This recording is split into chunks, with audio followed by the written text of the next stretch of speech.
నమస్తే, welcome to our channel. నేను మీ సిరి. వైసీపీలో ఉన్న ఎస్సీ ఎమ్మెల్యేలు అయితే జగన్ గారికి గుడ్ బై చెప్తున్నారు. అయితే ఈ పర్వం మనం ముందు నుంచేలే చూస్తున్నాం. అనేక మంది ఎమ్మెల్యేలు ఎంపీలు అయితే పార్టీ నుంచి వెళ్ళిపోయారు. కానీ ఈసారి మాత్రం గట్టిగా అందరు బయటకు వచ్చేస్తున్నారు. దీనివల్ల వైఎస్ షర్మిల గారు లాభపడుతున్నారా? సో ఈ అంశాన్ని మనకి వివరించడానికి మనతో పాటు ఉన్నారు ప్రముఖ సీనియర్ జర్నలిస్ట్ దుర్గా కుమార్ గారు.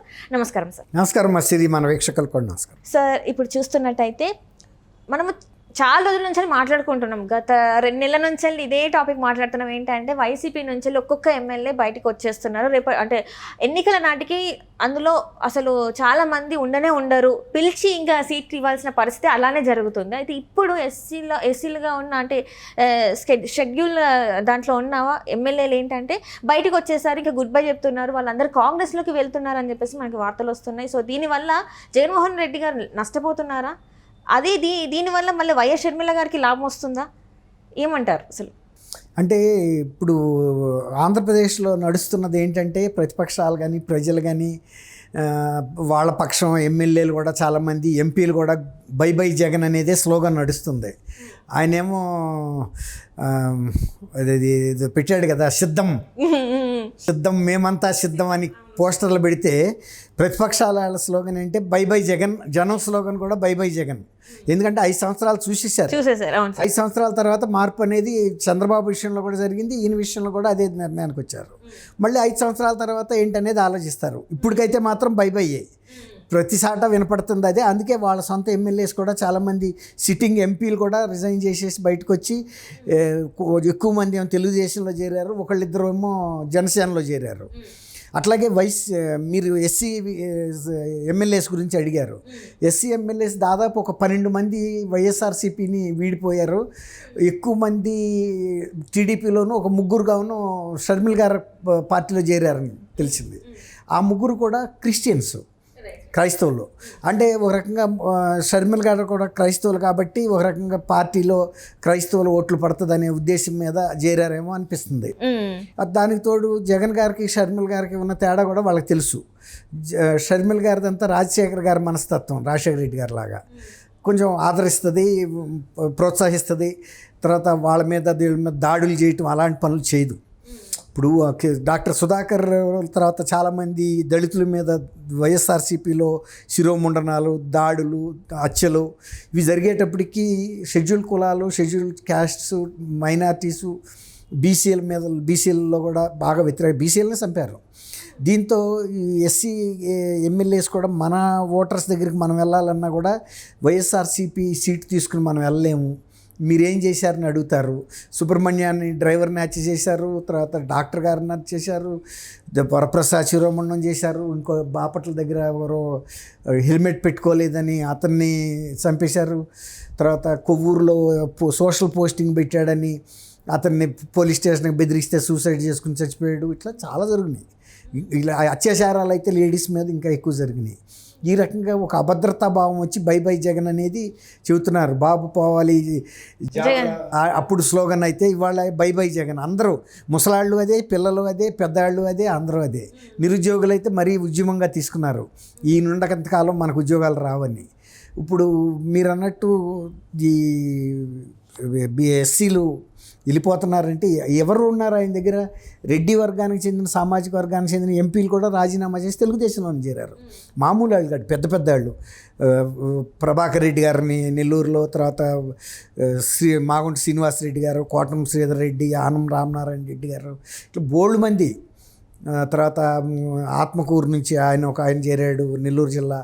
అంటే ఇప్పుడు చూస్తున్నట్టయితే సార్, ఇప్పటివరకు అంటే క్రిస్టియన్ ఓట్ బ్యాంక్ మన టీడీపీకి చాలా తక్కువ ఉంది, వైసీపీకి మాత్రం చాలా ఎక్కువ ఉంది. కానీ ఇప్పుడు ఉన్న క్రమంలో ఈ టైంలో చూస్తుంటే వైఎస్ షర్మిల గారికి ఓటు బ్యాంక్ పెరిగే మనకు కనిపిస్తుంది. ఇప్పటి వరకు కూడా ఏం చేశారంటే నా ఎస్సీలు, నా బీసీలు అన్న నినాదంతోనైతే జగన్ గారు ప్రజల్లోకి వెళ్ళింది మనం చూసాం. కానీ ఇప్పటి నుంచి ఆ మాట అనే ఆస్కారం అంటే అనేలాగా లేనట్టు అనిపిస్తుంది. ఎందుకంటే మొత్తం చూసుకున్నట్టయితే పార్టీలు ఉన్న వాళ్ళు ఇటు టీడీపీ, జనసేన చూసుకున్నారు, ఇటు కాంగ్రెస్ చూసుకున్నారు.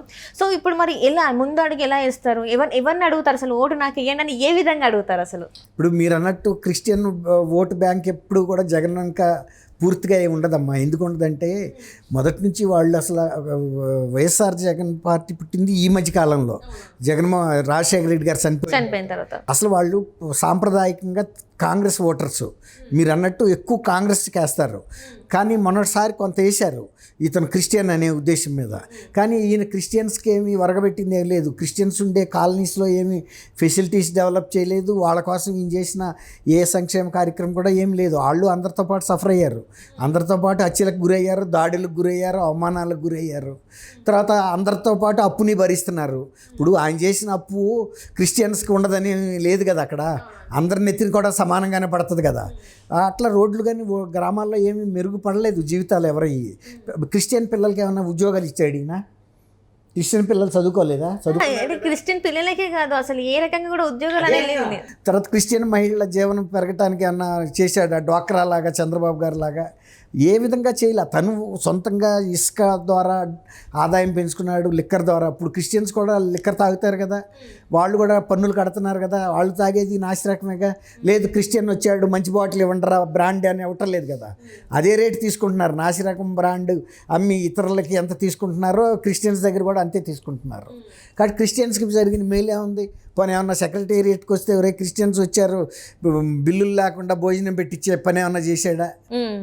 ఏం లేదు కదా. ఊరికే ఒట్టి మాటలు పచ్చి మంచి నీళ్ళు అన్నట్టే, కానీ ఏమీ వాళ్ళ కోసం స్పెషల్గా కిరీటాలు చేసి పెట్టింది ఏమి లేదు.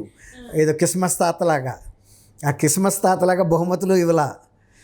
కాబట్టి జగన్మోహన్ రెడ్డి గారి మీద వెళ్ళి వాళ్ళు వరుసలో నుంచి క్యూలో కట్టి ఓట్లు వేయటానికి ఏమి ఎగబట్టల్లా. షర్మిల గారిని చూసుకుంటారు ఈయన బదులు. షర్మిల గారు క్రిస్టియన్, షర్మిల గారే అడిగింది నువ్వేమి క్రిస్టియన్వి, అస్సాంలో మణిపూర్లో ఇంతమంది క్రిస్టియన్స్ని ఓసుకోతకు వస్తే నువ్వు ఖండించలేదని. బీజేపీ అంటే ఆయనకు భయం, మోడీ గారు అంటే భయం. ఖండించాలి కదా నువ్వు క్రిస్టియన్కి జరిగిన అన్యాయాన్ని. అదేమంటే జెరూసలం వెళ్తాడు, ఓకే నువ్వు క్రిస్టియన్వే జెరూసలం వెళ్తున్నావు, కానీ బైబిల్లో చెప్పిన విషయాలను నువ్వేం పాటిస్తున్నావు? ఇలా దాడులు చేయమందా, ప్రజల మీద దాడులు చేయమందా? ఇప్పుడు అదే విజయమ్మ గారు బైబిల్ పట్టుకొస్తే ఎంత పవిత్రంగా చూశారా అని. ఆ బిడ్డని మీకు దత్తత ఇస్తున్నాను, మీరు ఎలక్ట్ చేసుకోండి, మీరు ఒక ముఖ్యమంత్రిని చేయండి అంటే నమ్మి ముఖ్యమంత్రిని చేశారు. చేసినందుకు ఆమెకు కూడా పదవి లేకుండా చేశావు. ఆమె అసలు ఆంధ్రప్రదేశ్ రాకుండా చేశావు. ప్రజలను కలవటం లేదు. ఆమె ఒక స్టేట్మెంట్ కూడా ఇంతవరకు ఇవ్వలేదు. తెలంగాణలో కూడా ఏంటమ్మా జగన్ గారి ప్రభుత్వం మీద అంటే ఎందుకులే అయ్యా జగన్ గారి ప్రభుత్వం గురించి అని నర్మగర్భంగా ఆమె సైడ్కి వెళ్ళిపోయింది. ఎందుకంటే కొడుకు మీద వ్యతిరేకంగా వ్యాఖ్య చేస్తే ఆయన ఉండడు, విజయమ్మ గారు కనుక చేస్తే. అందుకని ఆ తల్లిగా ఇక వరస్ట్ సిచ్యువేషన్ కాబట్టి ముఖం పక్క తిప్పుకుంది. అంటే ఇక్కడ నాకు ఒక చిన్న డౌట్ ఏంటంటే సార్, ఇప్పటి వరకు కూడా ఇన్ని జరుగుతున్నా కూడా ఇటు సునీత గారు కానీ అటు షర్మిల గారు కానీ ఇంతమంది మాట్లాడుతున్నా కూడా ఎందుకు విజయమ్మ గారు బయటకు వచ్చి ఒక్క మాట ఎందుకు మాట్లాడలేకపోతున్నారు? అంటే జస్ట్ తన ఇద్దరు పిల్లలు ఇట్లా ఉన్నారు కాబట్టి ఎవరి గురించి మాట్లాడినా కూడా రేపు ఇద్దరు ఎవరికొకరికి శత్రువు అవుతారని చెప్పేసి దానికోసం తను మాట్లాడకుండా ఉందంటారా? అంతే కదమ్మా. ఇప్పుడు నన్ను అడిగితే నాకు 2 కళ్ళు ఉన్నాయి, మీరు ఏదో ఒక కన్ను పొడుచుకోండి అని నువ్వు నాకు గట్టిగా అడిగావు అనుకో, ఒక్క కన్ను మాత్రమే మిగులుతుంది, ఏది ఉంచుకుంటావో ఏది తీసేస్తావు అంటే నేను ఏమన్నా చెప్పగలుగుతానా? నాకు 2 కళ్ళు ముఖ్యమే. కానీ నువ్వు ఏమంటావంటే ఏదో ఒక కన్ను మాత్రమే నీకు శాంక్షన్ ఉంది, ఇప్పుడు ఒకటి పొడుచుకోవాలంటావు. అట్లాగే తల్లి ఆమె ఎవరిని గురించి చెప్పలేదు. బిడ్డల మీద ఆమెకు ఉండాల్సిన భావన ఏదో ఆమెకు ఉంది. ఆమె మౌనంగా అన్న బాధ భరిస్తుంది, కానీ ఈయనలాగా పదవి ఓడగొట్టదు కదా. ఇప్పుడు కొడుకు కాబట్టి చేయగలిగాడు తల్లికి, కానీ తల్లి ఎప్పుడు ఏ తల్లి కూడా చేయదు. అంటే ఇప్పుడు వివేకానంద గారి హత్య కేసులో ఇంతమంది ఇన్ని రకాలుగా పోరాడుతున్నారు. షర్మిల గారు కూడా బహిరంగంగానే చెప్తున్నారు, సునీత గారు బహిరంగంగానే చెప్తున్నారు, కానీ విజయమ్మ గారు మాత్రం ఇంతవరకు మాట్లాడింది లేదు ఎక్కడ కూడా. మనం చూసినట్టయితే అప్పటి నుంచి ఇప్పటి వరకు కూడా ఇది జరిగింది కనీసం ఇది జరగలేదు అన్నట్టు కూడా తను వ్యతిరేకించట్లేదు. లేదమ్మా తల్లి, ఇప్పుడు తన మాట మీద రేపు ఆయనకి ఏదైనా శిక్ష పడింది అనుకో, అప్పుడు తల్లిగా ఆమె క్షోభించాలి కదా. ఇప్పుడు ఆయన ఎలాగూ చనిపోయాడు వివేకానంద రెడ్డి గారు. ఇప్పుడు అది ఈమె చెప్పిన సాక్ష్యం వల్ల ఎవరికన్నా ఉరిశిక్ష పడింది అనుకో, ఆమెకి బాధే కదా. అందుకని తెలుసు, ఆమెకి తెలియదని కాదు, తెలిసిన ఒక తల్లి పాత్రలో ఉండి ఆ కుటుంబంలో ఆమె ఇప్పుడు పెద్ద కూడా. అప్పుడు ఆయన వివేకానంద రెడ్డి గారు కూడా చనిపోయిన తర్వాత కుటుంబంలో ఇక పెద్ద ఆమె అంటే ఈమె. మరి కుటుంబాన్ని జరిగిన నష్టం ఎట్లాగూ జరిగింది, కానీ ఇంకొక నష్టం కూడా జరిగించడానికి ఏం కారణం కాకూడదు కదా అని మౌనం వహించింది. Right sir, right. Thank you so much. Thank you అమ్మ సిరి, మన వీక్షకులకు కూడా.